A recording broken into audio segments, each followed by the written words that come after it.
नमः शिवाय। जय भोलेनाथ। कार्तिक मास के शुक्ल पक्ष का सोम प्रदोष व्रत 3 नवंबर दिन सोमवार को रखा जाएगा।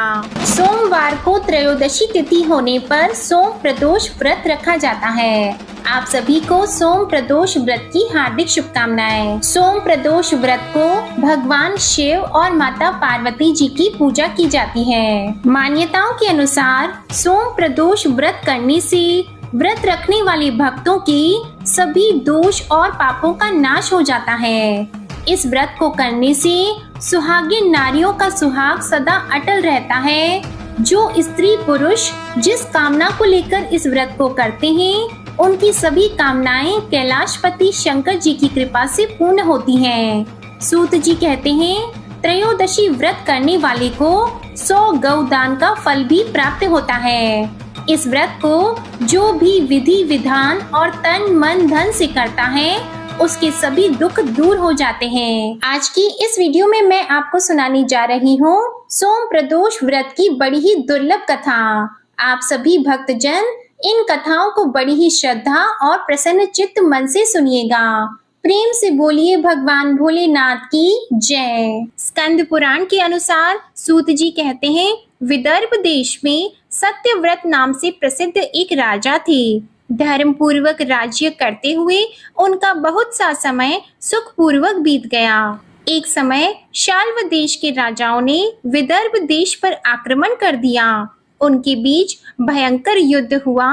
दोनों पक्षों की बहुत सी सेना मारी गई, परंतु अंत में विदर्भ देश के राजा भी उनके हाथों से मारे गए। विदर्भ राज की गर्भवती स्त्री दुखी होकर रात के समय राजभवन से निकलकर वन की ओर चली गई। सुबह होने पर उस रानी ने जलाशय के किनारे एक वृक्ष के नीचे एक सुंदर से पुत्र को जन्म दिया।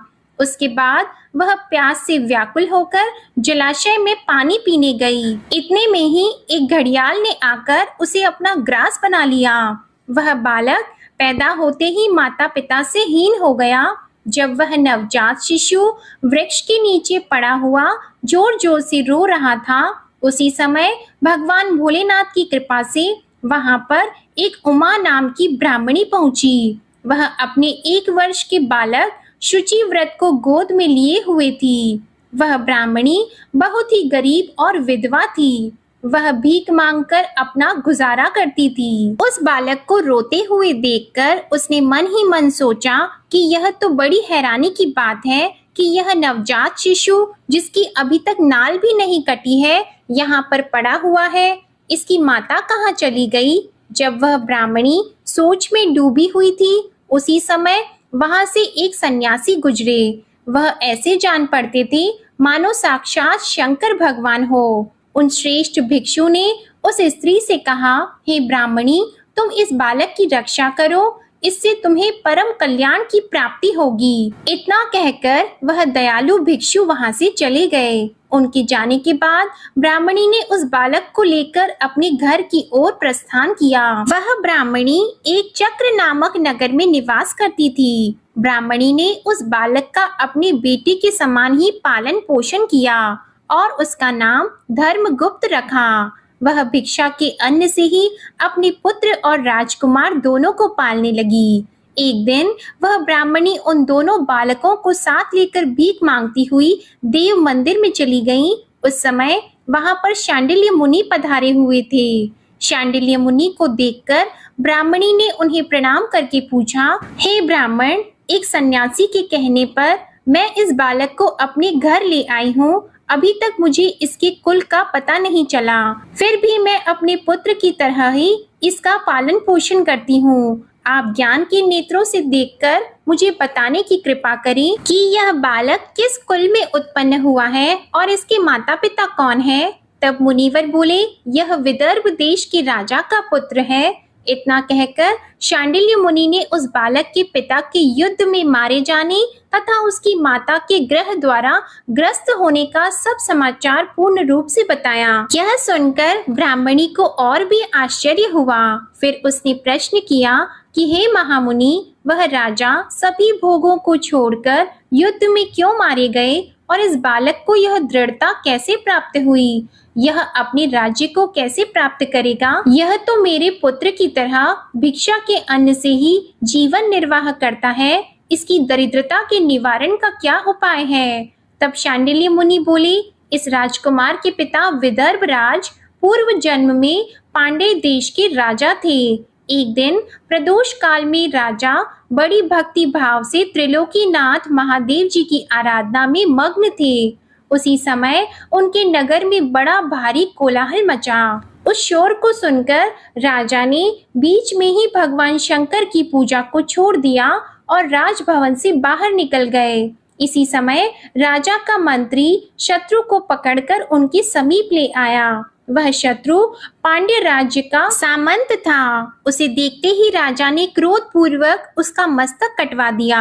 शिव पूजा को छोड़कर नियम को समाप्त किए बिना ही राजा ने रात में भोजन भी कर लिया।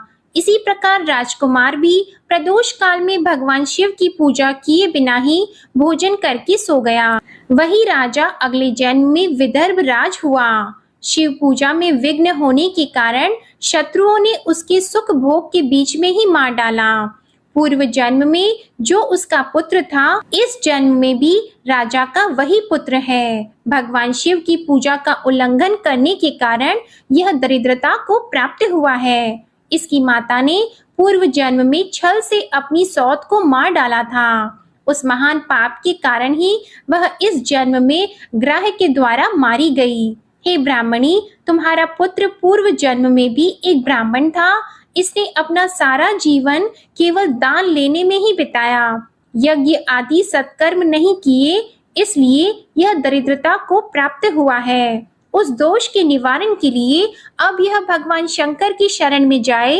यदि यह दोनों बालक प्रत्येक प्रदोष के दिन भगवान शंकर का पूजन करते रहे तो वर्ष भर के भीतर ही इनकी दरिद्रता का नाश होगा और राज्य सुख की प्राप्ति होगी। इस प्रकार शरण में आई हुई ब्राह्मणी को मधुर वचनों द्वारा आश्वासन देकर शांडिल्य मुनि ने उनके दोनों बालकों को भगवान शंकर की आराधना के मंत्र का उपदेश दिया। उसके बाद ब्राह्मणी अपने दोनों बालकों को लेकर वहां से चली गई।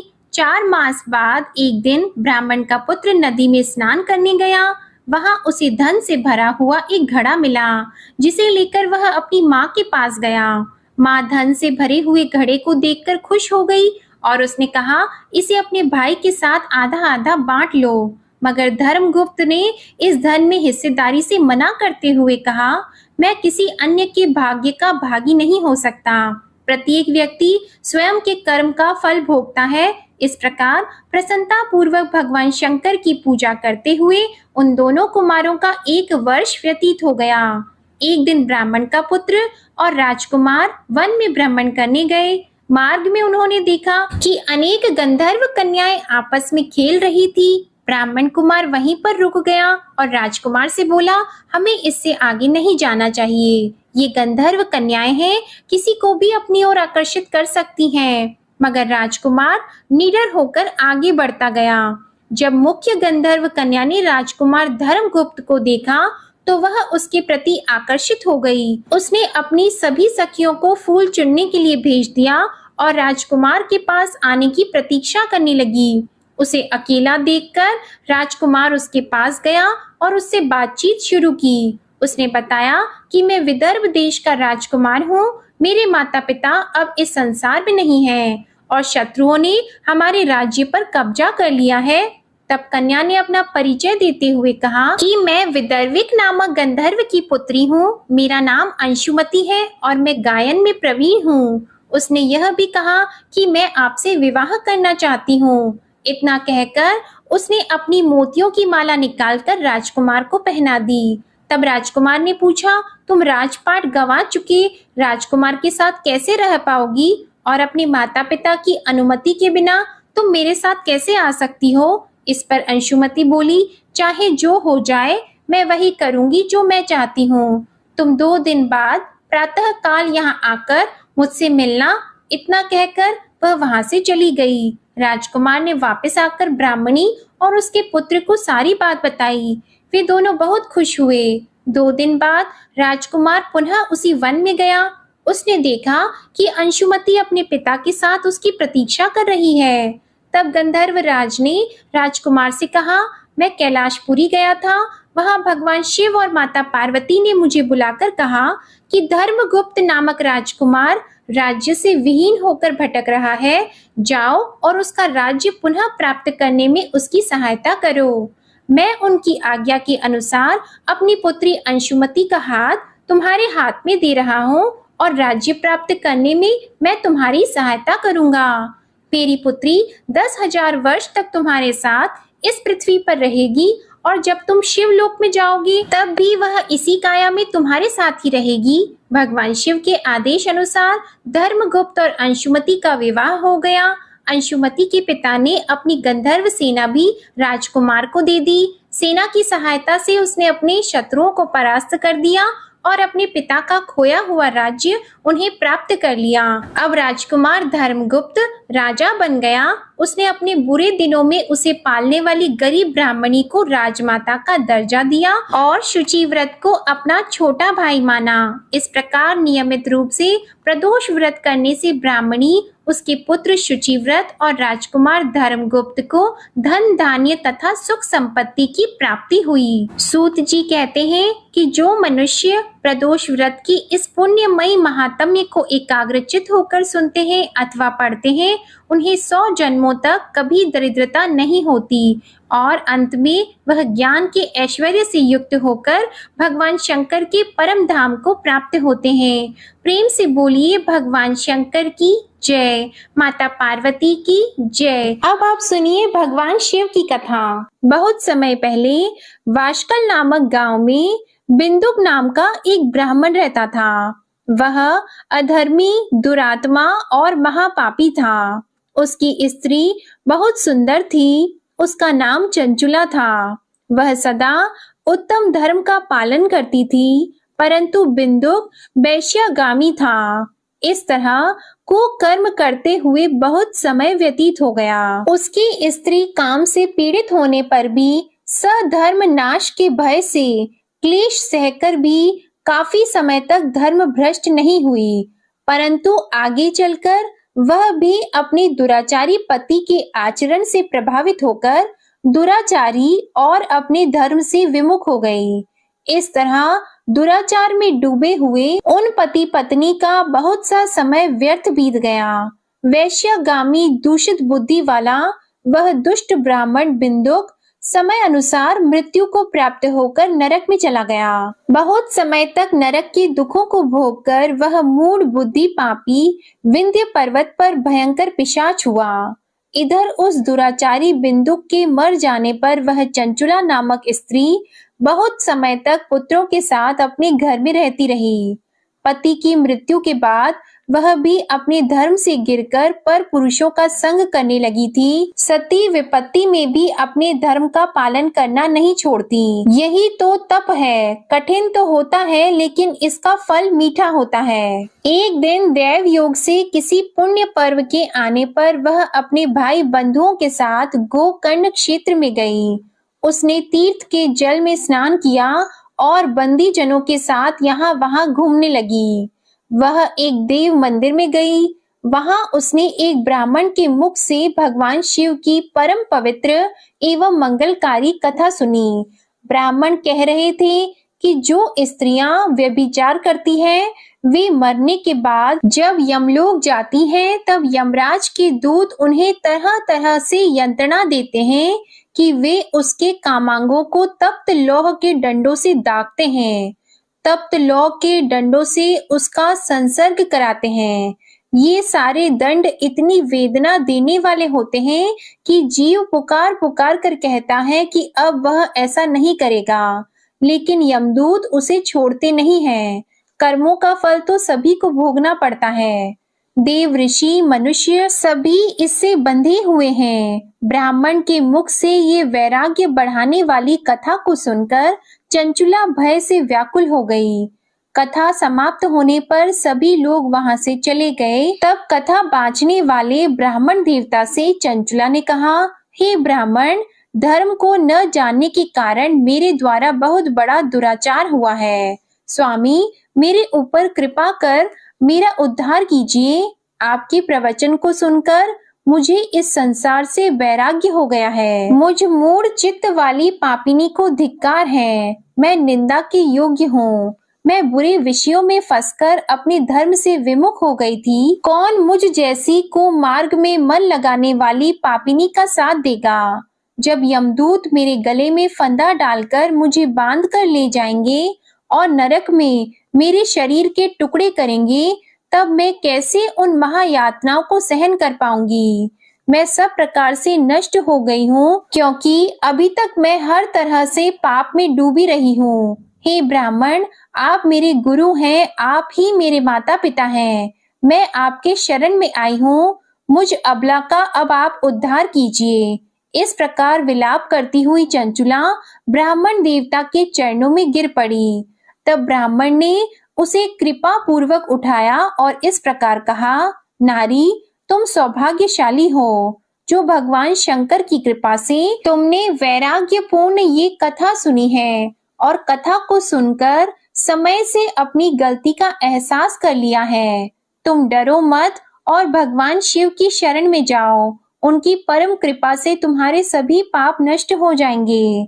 मैं तुम्हें भगवान शिव की कथा सहित वह मार्ग बताऊंगा जिसके द्वारा तुम्हें सुख देने वाली उत्तम गति प्राप्त होगी। शिव कथा सुनने से तुम्हारी बुद्धि शुद्ध हो गई है और तुम्हें पश्चाताप हुआ है तथा मन में वैराग्य उत्पन्न हुआ है। पश्चाताप ही पाप करने वाले पापियों के लिए सबसे बड़ा प्रायश्चित है। जो मनुष्य अपने कुकर्म के लिए प्रायश्चित नहीं करता, वह उत्तम गति प्राप्त नहीं करता, परंतु जिसे अपने कुकृत्य पर हार्दिक पश्चाताप होता है, वह अवश्य ही उत्तम गति का भागीदार होता है।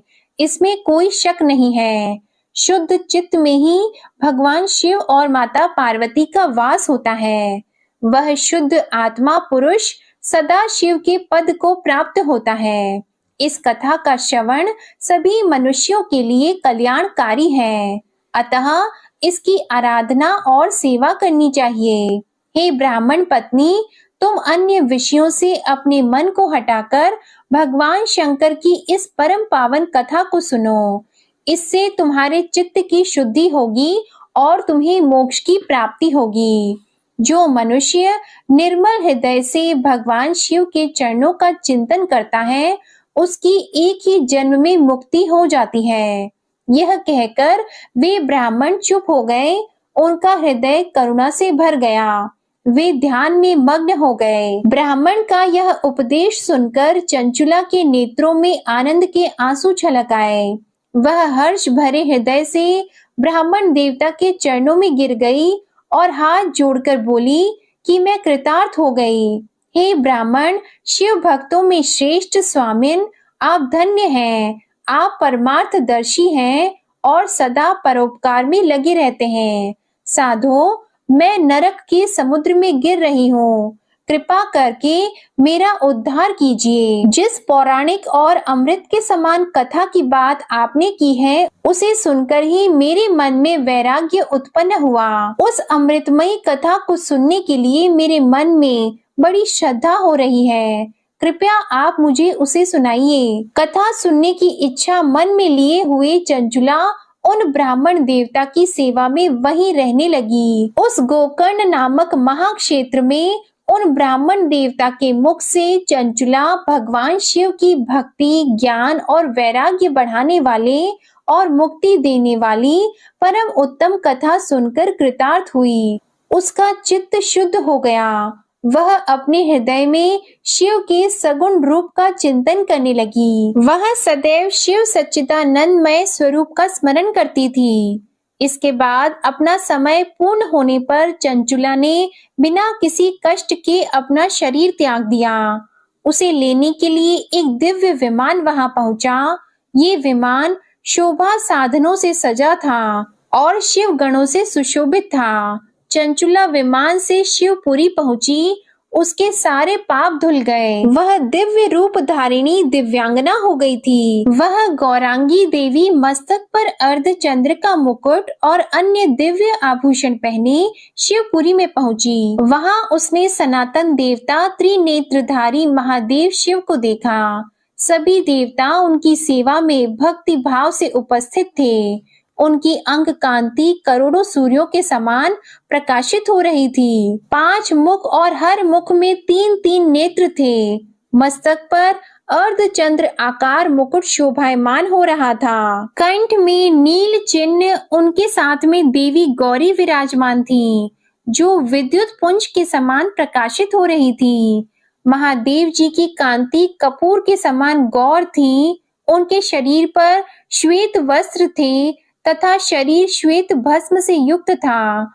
इस प्रकार भगवान शिव के परम उज्जवल रूप के दर्शन कर चंचुला बहुत प्रसन्न हुई।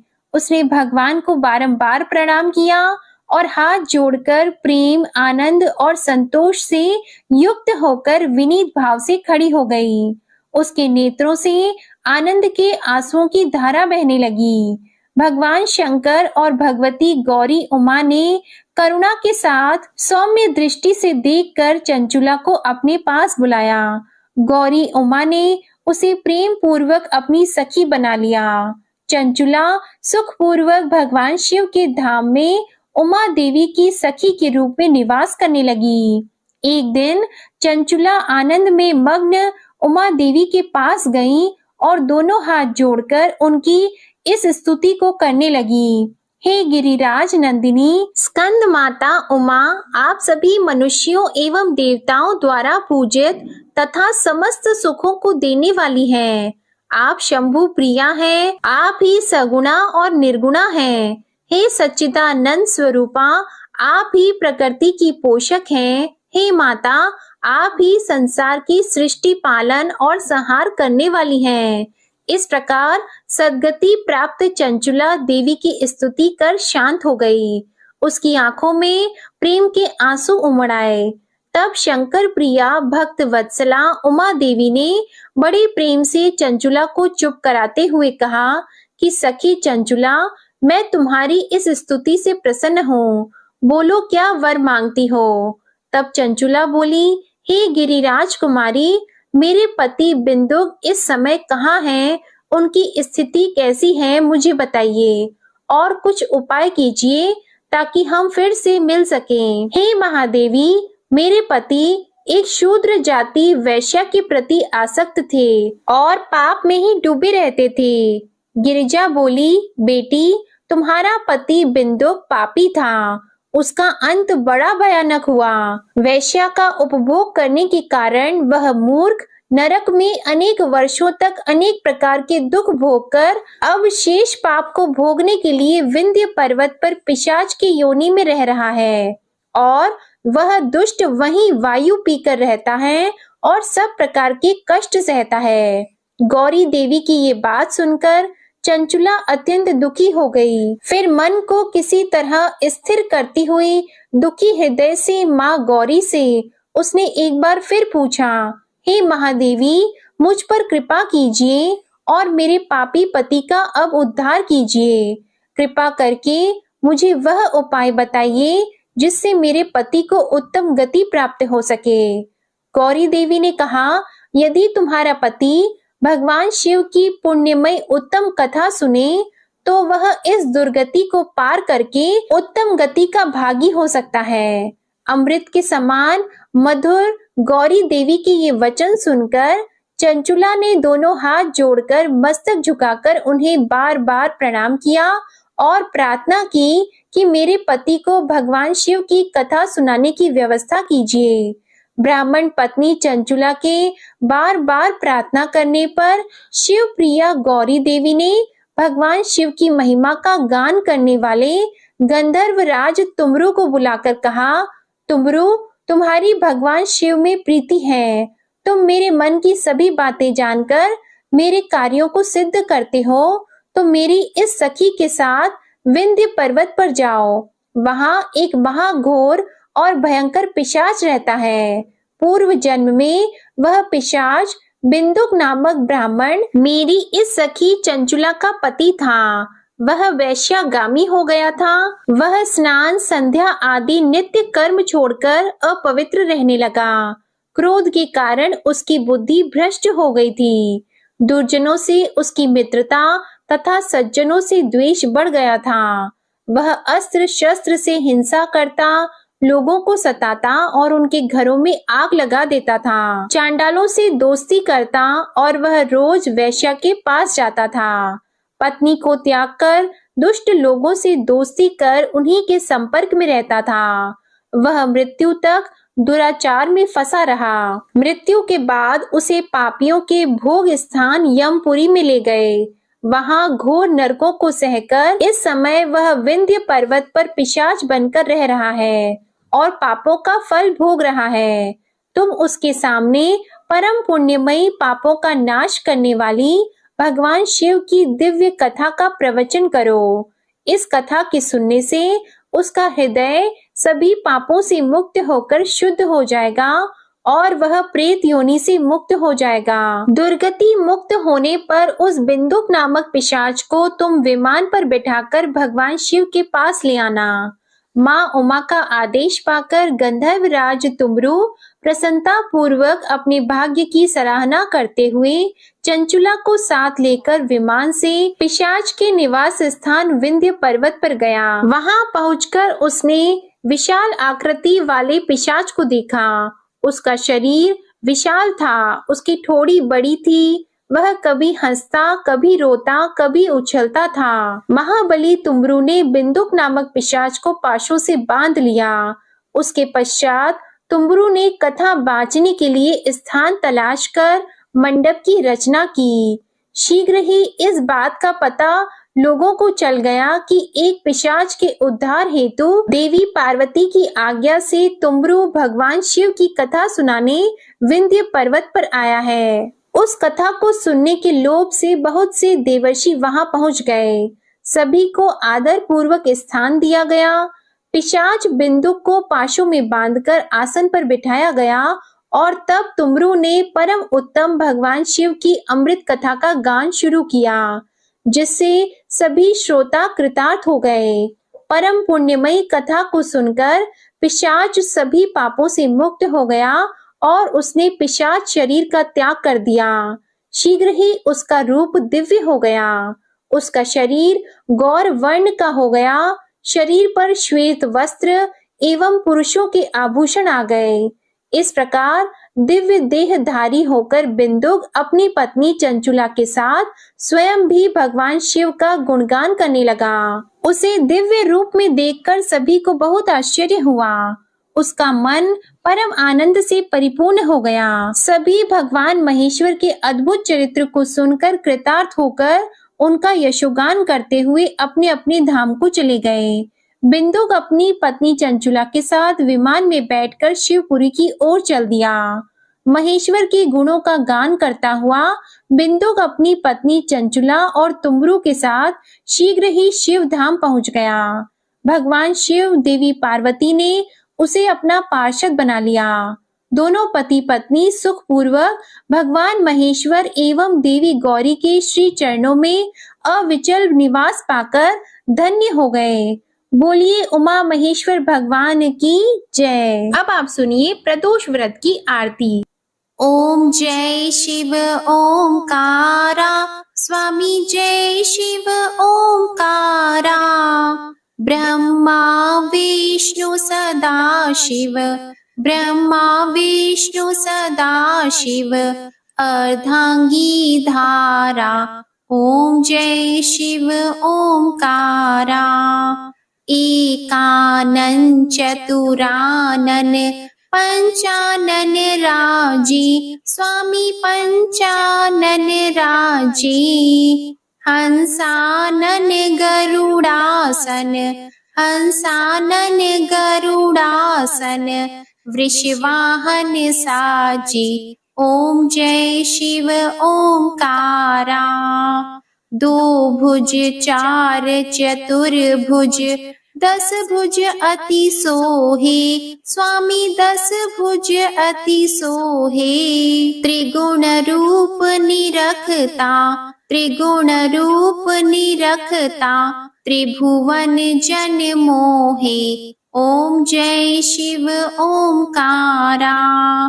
अक्षमाला वनमाला रुंडमाला धारी, स्वामी रुंडमाला धारी। चंदन मृग मद सोहे, चंदन मृग मद सोहे, भाले शशिधारा। ओम जय शिव ओंकारा।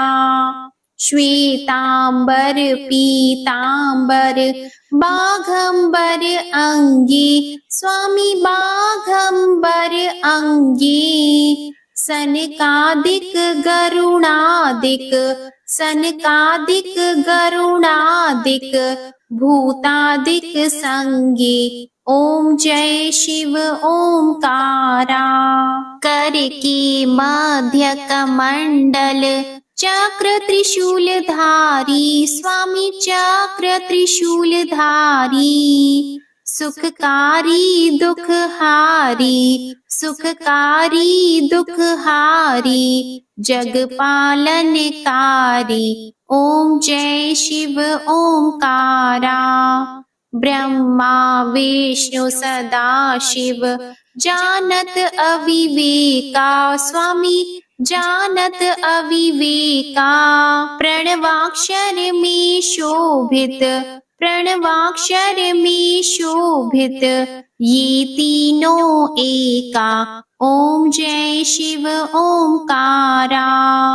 त्रिगुण स्वामी जी की आरती जो कोई नर गावे, स्वामी जो कोई नर गावे। कहत शिवानंद स्वामी, रटत भोलानंद स्वामी, सुख संपत्ति पावे। ओम जय शिव ओंकारा। ओम जय शिव ओंकारा, स्वामी जय शिव ओंकारा। ब्रह्मा विष्णु सदा शिव अर्धांगी धारा। ओम जय शिव ओंकारा। ओम जय शिव ओंकारा। ओम जय शिव ओंकारा। प्रेम से बोलिए भोलेनाथ जी की जय। आपको ये कथा पसंद आई हो तो वीडियो को लाइक कीजिएगा और कमेंट में भोलेनाथ जी और माता पार्वती जी की जय जरूर लिखिएगा। इसी के साथ आप हमारे चैनल पर सोमवार की व्रत कथा और अन्य वारों की व्रत कथाएं भी जरूर सुनिएगा। और आने वाली वीडियोस में कार्तिक पूर्णिमा की व्रत कथा और श्री सत्यनारायण भगवान की कथा भी आप हमारे चैनल पर जरूर सुनिएगा। इसके लिए आप हमारे चैनल को सब्सक्राइब करके बेल आइकन जरूर प्रेस करिएगा। जय भोलेनाथ। ओम नमः शिवाय।